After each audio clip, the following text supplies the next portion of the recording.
ಟಾರ್ಗೆಟ್ಗೆ ಮತ್ತೆ ಸ್ವಾಗತ. ದಿನೇಶ್ ಅವರು ಈಗಾಗಲೇ ಹೇಳ್ತಿದೆ, ಯಂಗ್ ಮಿನಿಸ್ಟರ್ಸ್ ನೀವು ಕೂಡ ಒಬ್ಬರು. ಸೊ ನಿಮಗೆ ರೋಲ್ ಮಾಡೆಲ್ ಯಾರು? ನನಗೆ ನನ್ನ ರೋಲ್ ಮಾಡಲು ನಮ್ಮ ತಂದೆಯವರು ಒಬ್ಬರು ರೋಲ್ ಮಾಡಲು. ಆಮೇಲೆ ರಾಜೀವ್ ಗಾಂಧಿಯವ್ರ ಬಗ್ಗೆ ನಮ್ಗೆ ಅಷ್ಟೇ ಒಂದು ರೋಲ್ ಮಾಡಲ್ ಥರ ನೋಡ್ತಾ ಇದ್ದು. ಒಂದು ಯುವ ರಾಜಕಾರಣಿ ಹೊರತಿದ್ದರೆ ಇಷ್ಟೊತ್ತಿಗೆ ದೇಶದ ಪರಿಸ್ಥಿತಿನೇ ಬೇರೆ ಇತ್ತು ಅಂತ ನಮ್ಗೆ ಅನಿಸುತ್ತೆ. ಸೊ ಇವರಿಬ್ಬರೇ ನಮಗೆ ರೋಲ್ ಮಾಡಲ್ ಅಂತ ಹೇಳ್ಬೋದು. ಅದನ್ನು ಹೊರತುಪಡಿಸಿ ಪ್ರಸ್ತುತವಾಗಿ ಪಕ್ಷದಲ್ಲಿ ಯಾರು? ಪ್ರಸ್ತುತವಾಗಿ ಈಗ ನಾವು ಇಂಥವ್ರು ಅಂತ ಹೇಳೋಕ್ಕೆ ಹೋದರೆ ಅದು ಸರಿಯೂ ಇರೋದಿಲ್ಲ. ಯಾಕಂದರೆ ಅದಕ್ಕೂ ಕೂಡ ಒಂದು ಪಟ್ಟ ಕಟ್ತಾರೆ ಜನ. ಅದಕ್ಕೋಸ್ಕರ ಅನೇಕ ಜನರ ಬಗ್ಗೆ ನಮಗೆ ಭಾಳ ಗೌರವ ಇದೆ.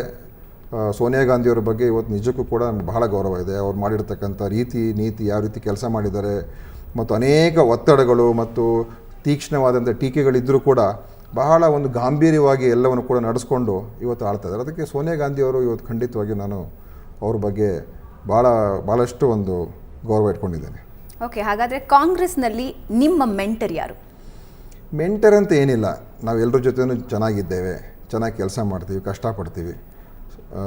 ಎಲ್ಲರ ಜೊತೆನೂ ಕೂಡ ಒಳ್ಳೆಯ ಬಾಂಧವ್ಯ ಇಟ್ಕೊಂಡು ಕೆಲಸ ಮಾಡ್ತಾಯಿದ್ದೀನಿ. ಸೊ ಎಲ್ಲರೂ ಕೂಡ ನನ್ನ ಬಗ್ಗೆನೂ ಅವರು ಒಳ್ಳೆ ಅಭಿಪ್ರಾಯ ಇಟ್ಕೊಂಡು ನಾನು ಅವ್ರ ಜೊತೆಲಿ ಯಾವುದೇ ಒಂದು ಕ್ಷುಲ್ಲಕ ರಾಜಕಾರಣ ಮಾಡೋಕ್ಕೆ ಹೋಗಿಲ್ಲ, ಅಥವಾ ಯಾರೋ ಒಬ್ಬರು ಹಿಂಬಾಲಕನಾಗಿ ಕೂಡ ನಾನು ಸೈಕೋಫೆನ್ಸಿನೂ ಮಾಡಿಲ್ಲ.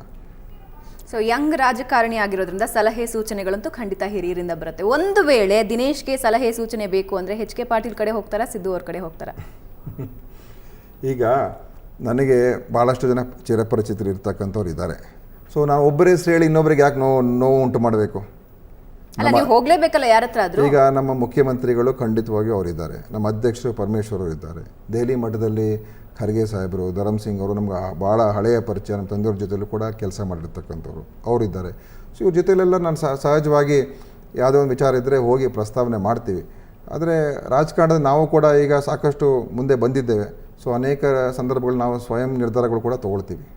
ಹಾಗಾದರೆ ಸದ್ಯಕ್ಕೆ ನಿಮ್ಗೆ ಯಾರ್ದು ಸಲಹೆ ಅಗತ್ಯ ಇಲ್ಲ ಅಥವಾ ಹೇಳ್ಕೊಳಕ್ಕೆ ಇಷ್ಟ ಇಲ್ಲ? ಇಲ್ಲ, ಸಲಹೆ ಅಂತ ಹೇಳಿದ್ರೆ ರಾಜಕೀಯದಲ್ಲಿ ಎಲ್ಲರೂ ಸಲಹೆ ತೊಗೋಬೇಕು. ದೊಡ್ಡವ್ರ ಸಲಹೆ ಅಂತ ಅಲ್ಲ, ಚಿಕ್ಕವ್ರ ಸಲಹೆನೂ ಕೂಡ ಅಷ್ಟೇ ಅಗತ್ಯ ಇರ್ತದೆ.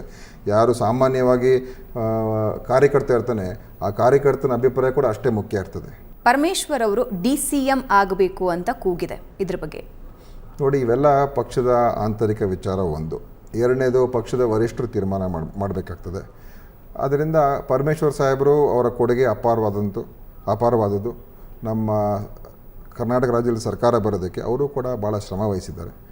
ಸೊ ಪಕ್ಷದ ವತಿಯಿಂದ ಏನೇ ಅವ್ರಿಗೊಂದು ಸೂಕ್ತವಾದಂಥ ನಿರ್ಧಾರ ತೆಗೆದುಕೊಂಡ್ರೆ ಎಲ್ಲರೂ ಒಪ್ಕೊಳ್ತಾರೆ. ಅವ್ರ ಬಗ್ಗೆ ಎಲ್ರಿಗೂ ಗೌರವ ಇದೆ. ಪಕ್ಷದ ನಿರ್ಧಾರ ಹೊರತುಪಡಿಸಿ ದಿನೇಶ್ ಅವರ ಪರ್ಸನಲ್ ಒಪಿನಿಯನ್ ಏನಿದ್ರ ಬಗ್ಗೆ? ಇದು ಪರ್ಸನಲ್ ಒಪಿನಿಯನ್ ಕೊಡುವಂಥ ಒಂದು ಸಂದರ್ಭ ಅಲ್ಲ. ಇದು ಟಾರ್ಗೆಟ್ ಕಾರ್ಯಕ್ರಮದಲ್ಲಿ ನಾವು ಪರ್ಸನಲ್ ಒಪಿನಿಯನ್ ಕೊಟ್ಬಿಟ್ರೆ ಅದು ಸರಿ ಹೋಗೋದಿಲ್ಲ. ಆದರೆ ಪರಮೇಶ್ವರ್ ಅವರು ನಿಜಕ್ಕೂ ಕೂಡ ಅವರು ಸಿದ್ದರಾಮಯ್ಯ ಅವರಿಬ್ಬರು ಜೊತೆಯಾಗಿ ಕೆಲಸ ಮಾಡಿದ್ರು, ಹೋರಾಟ ಮಾಡಿದ್ರು. ಸೊ ಅವರಿಬ್ಬರಿಗೂ ಕೂಡ ಆ ಶ್ರೇಯಸ್ ಹೋಗುತ್ತೆ. ನಮ್ಮ ಸರ್ಕಾರ ಇವತ್ತು ರಚನೆ ಆಗಿರ್ತಕ್ಕಂಥದ್ದು. ಓಕೆ, ಇವಾಗ ಸಿದ್ದರಾಮಯ್ಯ ಅವರು 5 ವರ್ಷ CM ಆಗಿ ಮುಂದುವರಿತಾರೆ ಅನ್ನೋ ನಂಬಿಕೆ ಇದೆಯಾ? ಯಾಕೆ, ಅದಕ್ಕಿಂತ ತೊಂದರೆ ಇಲ್ಲ ಅಂತ ನನಗೆ ಅನಿಸುತ್ತೆ.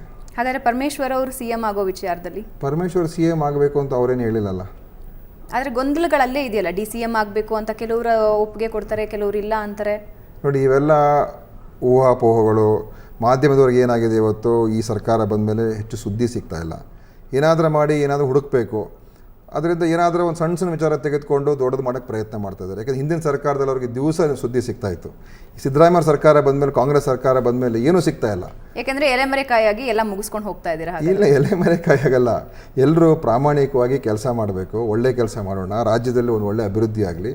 ಮತ್ತು ಈ ಹಿಂದಿನ 5 ವರ್ಷ ಜನ ನೋಡಿ ಬೇಸತ್ತೋಗಿದ್ದಾರೆ. ನಾವು ಅದೇ ರೀತಿ ಆಗಬಾರ್ದು ಉದ್ದೇಶದಿಂದ ಇವತ್ತು ಭಾಳ ಗಂಭೀರವಾಗಿ ನಡ್ಸ್ಕೊಂಡು ಹೋಗ್ತಾ ಇದ್ವಿ. ಇದೇ ರೀತಿ ನಡ್ಕೊಂಡು ಹೋಗಲಿ ಅಂತ ನಾವೆಲ್ಲರೂ ಹಾರೈಸ್ತೀವಿ.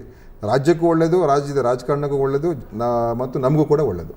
ಓಕೆ, ಗೊಂದಲಗಳಿಲ್ಲ ಅಂತ ಹೇಳ್ತೀರಾ. ಹಾಗಾದರೆ ದಿನೇಶ್ ಗುಂಡೂರಾವ್ ಅವರ ವಿಷಯಕ್ಕೆ ಬರೋದಾದರೆ ಯಾರೂ ವಿರೋಧಿಗಳಿಲ್ವಾ?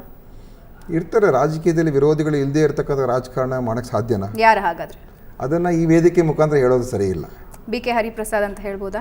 ಯಾರಾದರೂ ನೋಡಿ, ವೇದಿಕೆ ಮೇಲೆ ಹೆಸರು ಹೇಳುವಂಥ ಸರಿ ಇಲ್ಲ. ರಾಜಕೀಯದಲ್ಲಿ ಅಂತ ಏನಂತ ಹೇಳಿದ್ರೆ ಇದೊಂದು ಪೈಪೋಟಿ. ನಮ್ಮ ಪಕ್ಷದ ಆಂತರಿಕವಾಗಿ ಕೂಡ ನಮ್ಗೆ ಆಗದೇ ಇರೋರು ಆಗೋರು ಇರ್ತಾರೆ, ವಿರೋಧ ಪಕ್ಷದವರು ಇರ್ತಾರೆ. ಇದು ಒಂದು ಸಾರ್ವಜನಿಕ ಕ್ಷೇತ್ರ. ಇದು ಖಂಡಿತವಾಗಿ ಅದನ್ನು ಒಂದು ಇತಿಮಿತಿಯಲ್ಲಿದ್ದರೆ ಯಾವುದೂ ತೊಂದರೆ ಆಗೋದಿಲ್ಲ. ಅಲ್ಲ, ಈ ಹಿಂದೆ ಒಂದು ದೊಡ್ಡ ಕಾಂಟ್ರವರ್ಸಿ ಆಗಿತ್ತು. ನಿಮ್ಮ ಬೆಂಬಲಿಗ ಕಾರ್ಪೊರೇಟರ್ನ ನಿಮ್ಮ ವಿರುದ್ಧನೇ ನಿಲ್ಲಿಸಿದ್ರು BK ಹರಿಪ್ರಸಾದ್ ಅಂತ. ಹರಿಪ್ರಸಾದ್ ಅವರು ಅಖಿಲ ಭಾರತ ಕಾಂಗ್ರೆಸ್ ಸಮಿತಿಯ ಪ್ರಧಾನ ಕಾರ್ಯದರ್ಶಿಗಳು. ನಾನು ಅವ್ರ ಬಗ್ಗೆ ಮಾತಾಡ್ತಕ್ಕಂಥದ್ದು ಸರಿ ಇರೋದಿಲ್ಲ. ಹಾಗಾದರೆ ನಿಮ್ಮಿಬ್ಬರ ಮಧ್ಯೆ ಏನೂ ಇಲ್ವಾ? ಇಲ್ಲ, ನಾವೇನು ತೀರಾ ಸ್ನೇಹಿತರಂತ ಹೇಳೋಕ್ಕಾಗೋದಿಲ್ಲ. ಆದರೆ ಅದು ವೈರಿಗಳು ಅಂತ ಕೂಡ ಹೇಳೋಕ್ಕಾಗಲ್ಲ. ಹಾಗೆ ಸ್ವಲ್ಪ ಮನಸ್ತಾಪ ಇದೆ. ಇಲ್ಲ, ಮನಸ್ತಾಪಗಳಂತೆ ನಾವು ಎಲ್ಲರ ಜೊತೆ ಸ್ನೇಹಿತರಾಗಿ ಇರಬೇಕು ಅಂತ ಏನಿಲ್ಲ ತಾನೆ. ಒಬ್ಬೊಬ್ಬರ ಜೊತೆ ಒಂದೊಂದು ಥರ ಇರ್ತೀವಿ, ಒಬ್ಬರ ಜೊತೆ ಚೆನ್ನಾಗಿರ್ತೀವಿ, ಒಬ್ಬರ ಜೊತೆ ಸ್ವಲ್ಪ ದೂರ ಇರ್ತೀವಿ. ಅದರ ಅರ್ಥ ನಾವೇನು ವಿರೋಧಿಗಳು ವೈರಿಗಳು ಅಂತ ಹೇಳುವಂಥದ್ದಲ್ಲ. ನಿಮ್ಮ ಜೊತೆ ಇನ್ನಷ್ಟು ಮಾತಾಡ್ತೀನಿ. ಸೊ ವೀಕ್ಷಕರೇ, ಅದಕ್ಕಿಂತ ಮುಂಚೆ ಒಂದು ಚಿಕ್ಕ ಬ್ರೇಕ್.